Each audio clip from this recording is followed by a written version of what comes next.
Christopher Darnell Jones Jr., the former University of Virginia student who killed 3 football players in a devastating campus shooting, was sentenced to life in prison Friday. Jones, now 26 years old, received a life sentence for each of his 3 first-degree murder charges and for each of his 2 aggravated malicious wounding charges. Those 5 life sentences will be served consecutively, meaning he'll never leave prison. The shooting happened on November 13, 2022, in an on-campus parking garage.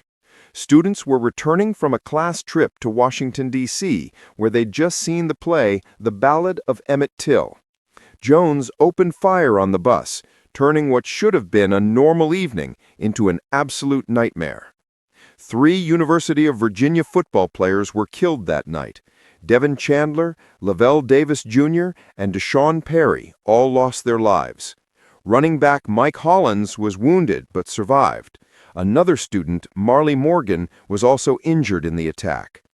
Jones had briefly been on the football team himself back in 2018 as a freshman running back from Petersburg, Virginia. He never appeared in any games and wasn't part of the program anymore by the time of the shooting. When Jones addressed the victims' families in court Friday, he made a stunning admission. He said he didn't know Chandler, Davis, or Perry. He killed 3 young men he didn't even know. "I didn't know your sons. I didn't know your boys, and I wish I did," Jones said in court. He also apologized, saying, "I'm so sorry. I caused so much pain." Those words probably ring hollow for the families who lost their children. An apology cannot bring back 3 promising young lives caught short by senseless violence. The defense tried to explain Jones' actions by presenting evidence about his traumatic childhood and declining mental health in the years before the shooting. His relatives testified that he suffered both verbal and physical abuse from his parents during his childhood.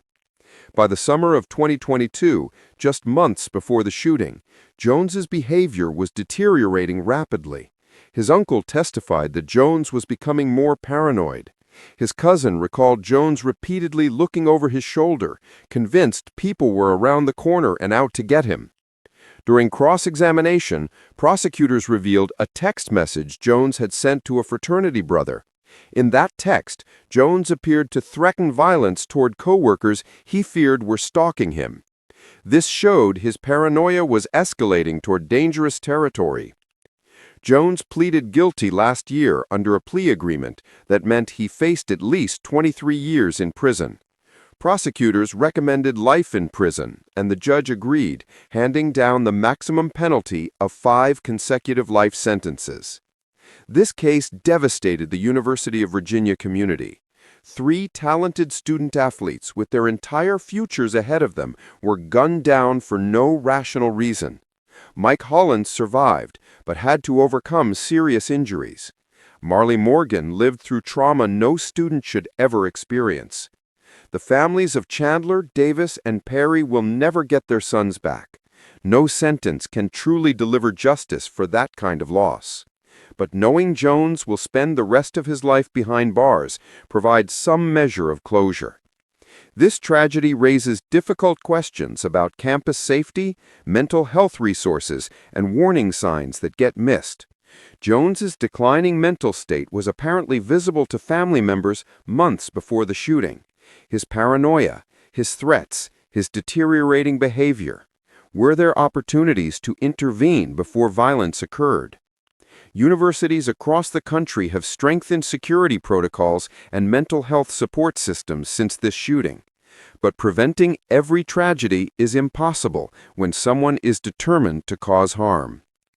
The University of Virginia football program has worked to honor the memories of Chandler, Davis, and Perry. Their legacy lives on through teammates who knew them, coaches who believed in them, and a community that will never forget what was stolen that November night. Friday's sentencing brings this legal chapter to a close. Jones will die in prison, which is exactly where he belongs, after taking 3 innocent lives. The pain he caused will echo through families and friends forever, but at least he'll never have the chance to hurt anyone else again.